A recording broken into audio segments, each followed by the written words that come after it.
got home and they called me and said that she died. So I went back, and on the way up, they called me and said she'd come back. It happened twice, and the third time she finally succumbed to her injuries. I'm sorry, I get a little emotional. Well, I understand. Excuse me, please. There's a video of the dog in your yard. I don't know that she did this. It's a very good chance that she's being wrongfully accused. I feel like I was tricked on social media. I just want to know why she's suing me. I ain't talked to her. Okay. I ain't asked Only her because nothing. you're the I ain't person told that her the Cash nothing. App went to. Plaintiff Harry Johnson claims the defendant is responsible for the violent death of his beloved cat, Little Kitty. He's suing for $2,000 for vet bills. Defendant, Annalisa Skidmore-Diaz, claims her dog was leashed at the time of the alleged attack on the plaintiff's cat, so there's no way she's responsible. It's case 70 on the docket, Johnson versus Skidmore-Diaz. Okay, welcome to both of you. We have the plaintiff, Mr. Johnson. As I understand it, you are suing the defendant, Ms. Skidmore-Diaz, in the amount of $2,000 for vet bills. What's the story here? Well, this is for my best friend, Little Kitty. She was my cat for 8 years approximately. Oh, wow. She's recently deceased due to being mauled by an animal. What kind of animal? Pit bull. A pit bull? About a 60, 80-pound pit bull. Pretty big dog. On June the 2nd, my neighbor called me about 6 o'clock in the morning and said there was a dog inside my fenced front yard, which I have a picture here of the yard, Your Honor. Yeah, let's see your yard. And reason he called, his dog and my cat were friends. Okay. His dog was going crazy because this lady's animal was inside my fenced yard. Oh, somehow the pit bull got inside your yard, my yard, and started mauling your cat. Right, and that's when his dog started reacting to it. Sure. And it was trying to, I guess, help my cat. Yeah.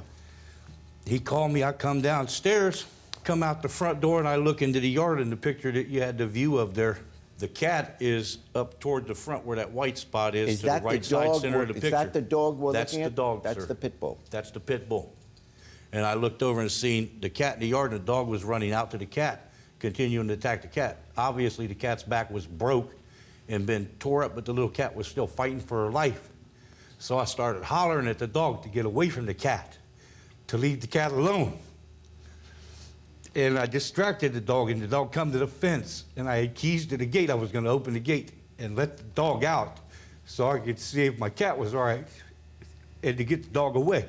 The dog would keep running back to the cat, taunting the cat, and the cat was screaming, trying to fight.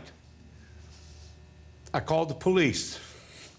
The police responded real quick. 2 officers come and approached the fence, and the dog was arguing with them now.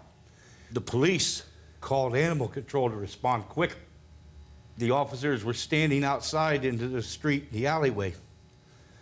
The dog was moving back and forth inside the fence in the yard. It came toward me. Then all of a sudden it turned and it went toward the street and it leapt, cleared the fence. It took a good run, hit the top of that fence, right over that fence like it wasn't done. The officers jumped back, pulled their firearms and their tasers. The dog dodged the officer in the street, then pranced right up the street to her porch, and we stood there and watched it and went right up on her porch. And the officers were in tow.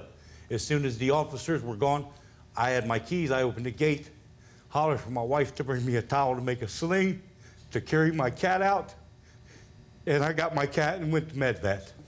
And what happened at MedVet? I'm sorry, sir, what happened? The animal control met me up here after they initially confronted with the police and Ms. Diaz, I believe, or her son.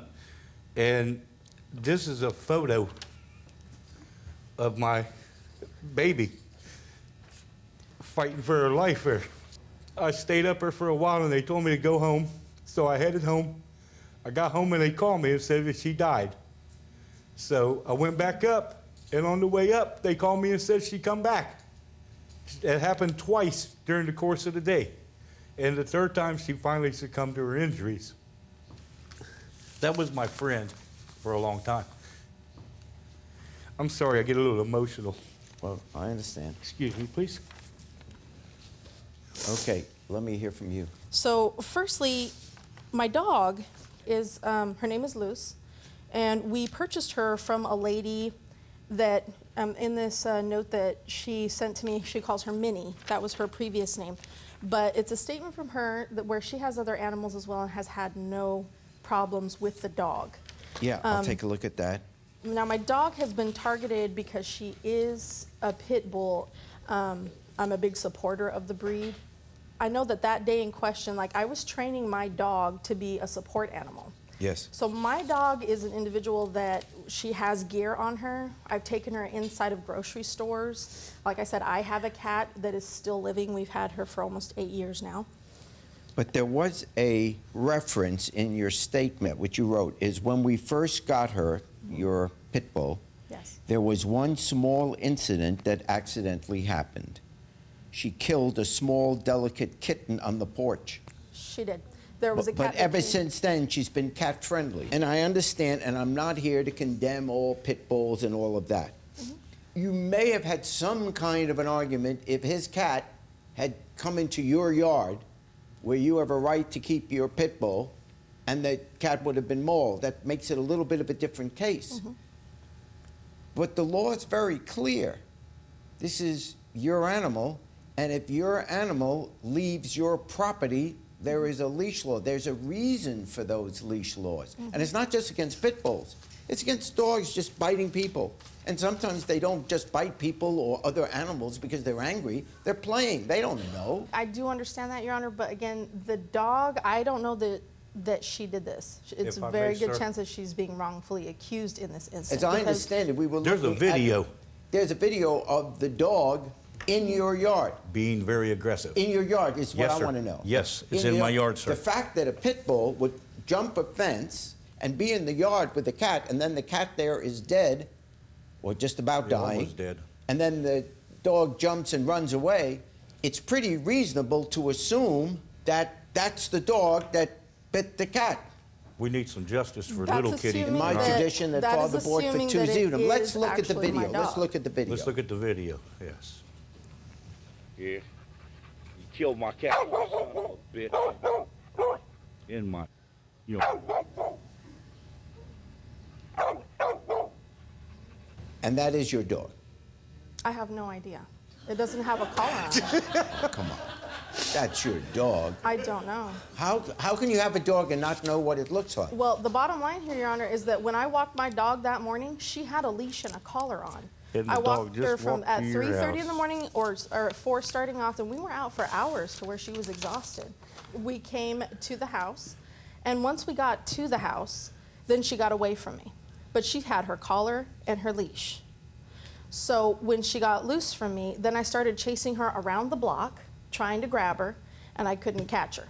So I stood in my yard and I was waiting for her to come back around, and I was standing there for a moment, and then I walked into the house and either grabbed my jacket or something because it was cold. That's why I remember walking back into the house. When I came out, she was walking from the right side of the road up to my house, and I walked, and she was very jovial. There's a difference between a dog that's just completed an attack and a dog that was out running around. This dog was wagging her tail, she was calm, and she thought had you was no at work. signs of blood at all on her. I The walked down the police stairs, followed The dog and I straight up looked to the both house. ways down that street to see if anybody was returning her. There was not one human being for 2 blocks on either side outside. There's video of your dog in the yard, the police seeing the dog go up to your house. There's this theory call, which I Well, mentioned my once. question is where the police parked at, because Yeah. there were no They police were on my parked street. directly in front of my house, right plain view. I could see Okay. your house from my house. All right, stop talking to each other. Yes, sir. There's this theory that I bring up every once in a while called res ipsa loquitur. It means it speaks for itself. If before you went to sleep at night, you looked out at your front lawn and it was just nice and green. When you woke up in the morning, it was 3 inches of snow. It is fair for you to assume that sometime during the night it snowed. That's res ipsa loquitur. You didn't see it, but by looking at what ultimately happened, you can conclude. It is fair to assume if you see a video of that pit bull in the yard, if you see that pit bull jump over the fence then, and then you see the dog walking back to your house, it is reasonable to assume that the dog was the one that bit the cat. In your complaint, you're suing for $2,000 for payment of the vet bill. May I Yes, see sir. the vet bill, please? Yes, sir. Thanks, Najee. Thank you, sir. Okay. And so I fine for the plaintiff in the sum of $2,000. Thank you, Your Honor. Justice for little Kitty. I think the judge's verdict was honest based on the evidence I presented. It is what it is, but I just don't agree with it. We won. Little Kitty got her justice. Plaintiff Latoya Bowers thought she was getting a great deal on a luxurious new handbag. But what she got was just a cheap fake. So she's suing for $600. Defendants Tiffany and Terrence Seals claim they only deal in legitimate merchandise. So they owe her nothing. Nothing but the truth. Yes.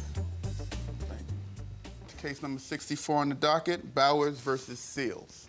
The plaintiff, Ms. Bowers, you are suing the defendant, Mr. and Mrs. Seals, in the amount of $600 for selling a counterfeit designer handbag. Yes, so I'm here suing Mr. and Mrs. Seals because I feel like I was tricked into buying a bag that they told me was real. What bag were you tricked into buying?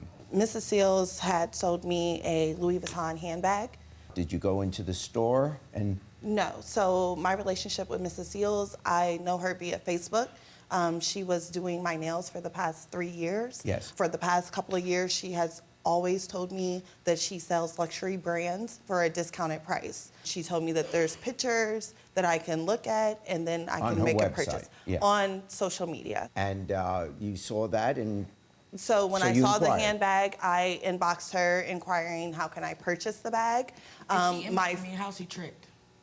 Okay. My first question that I asked Ms. Seals was, is the bag authentic? Is this a real Louis Vuitton purse that I'm purchasing? in other words, it's a real bag. You want to know if it was really made by Louis Vuitton. By Louis Vuitton, correct. Got it.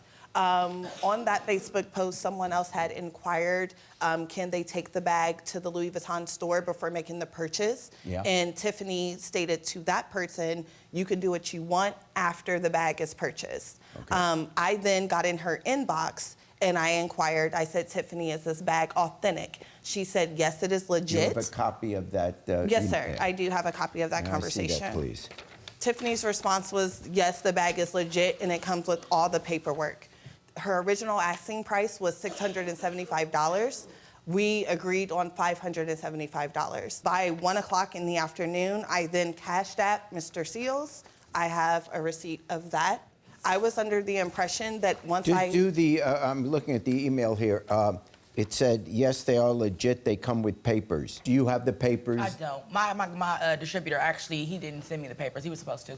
But I've had several sales for these bags, and they've taken them to the store and been authenticated, and I'll sell shoes and bundles. I'll sell anything bootleg, nothing bootleg. So that's why I don't understand why she would say she was tricked when she came to me and asked me to purchase the bag for her. So, But she did ask the question, are they legit? Yes. And you told her, yes, and they come with papers, but you never delivered the Right. papers. So he didn't have papers, but what he did do is he made a recording of the bag, of the inside, of the everything that came with it, the straps and everything. And I sent her the video before she even purchased me. So before the bag came, she saw what she was getting. And I have a picture of her with the bag that she looked at and took a beautiful picture with that she was happy with when she bought the bag. Is that the bag there? Yes, sir, I have the bag with me. Can I see it, please? Absolutely. So when I picked up the bag 11 days after I gave Tiffany my money, this bag was scotch taped. The dust bag itself is not how the luxury bags that I have. She said she has a luxury bag. Okay, so she went to the store, that bag is $1,900. She spent $575. So you can't say that it's going to be exactly the same as if you go to the store. If it's packaged different than what the store would be, then it's not the store. You're buying it from somewhere totally different. Okay, so the papers that are in there is the only authentication that she gave me. The pouch inside that Louis Vuitton purse, Louis Vuittons are known for having their pouches to come out. That pouch does not come out. That's one of the signatures for the Louis Vuitton purses. All right. You saw that on the video. Actually, I didn't see that on the video. You didn't? It showed the inside of the bag. It showed the inside of the bag. And it showed he went like this to the thing and everything. Now let's hear your side. I just want to know why she's suing me. I didn't sell her nothing. I ain't asked Only her because nothing. you're I the ain't person told that her the Cash nothing. App went to. But Yeah. she, Even the cash shop says Pure Elegance Barber and says Beauty. Terrence. It has nothing to do with It's it. Pure Elegance. Got it. I It got is. it. So, like, I'm trying to figure out why was I sued? Like, I ain't tried to sell her nothing. I ain't talked to her. Okay. I just feel like she wasn't forced to buy the bag because she actually initially wanted to buy some Gucci sandals.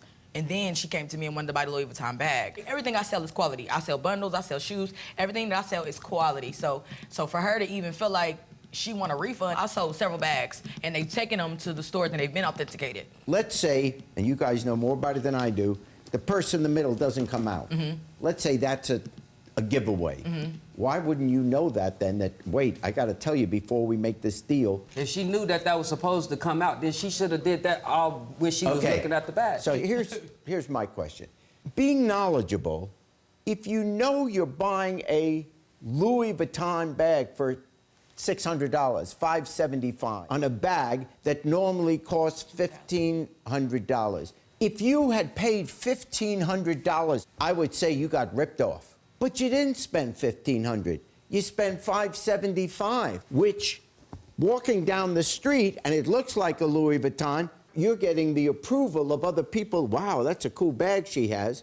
And you only paid $575 for it. In other words, you didn't get ripped off. You got, in a sense, what you paid for. So the only way that I would find them responsible, or guilty in this case, is if they induced you to buy the bag that you otherwise wouldn't have bought. But you went into the whole deal knowing that you were getting somebody was making a real deal here, and that's why you were getting it for $600. I wouldn't have purchased the bag if I thought for some slight inkling that it was fake. I don't buy fake bags. I'm very familiar with the cost of a Louis Vuitton bag. I have to make the determination whether for $575 you have suffered damage. You have something that is worth $575, and therefore, case dismissed.